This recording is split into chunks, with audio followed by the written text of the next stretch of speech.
মিত্তির, আমি কিন্তু কোনো অন্যায় করিনি, ভালো করে ভেবে দেখিস।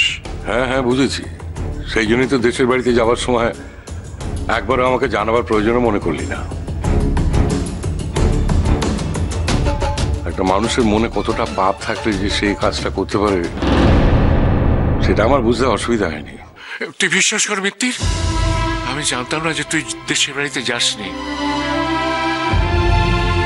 এটা হয়তো তোর কাছে অজুহাত মনে হতে পারে।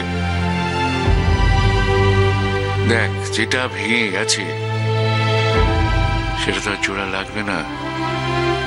তুই অজুহাতেরও কোনো দরকার নেই। আমার নাতনির ভাগ্যে যেটা আছে সেটাই হবে। ও নিশ্চয়ই এভাবে থেমে থাকবে না রে মিত্তির। মিত্তির, আমার আর একটা জিনিস কি মনে হয় জানিস, এটা আমার বিশ্বাস বলতে পারিস। মানুষ নিজের ভাগ্য নিজেই করে। আশা করি আমার দিদি ভাইও সেটা পারবে।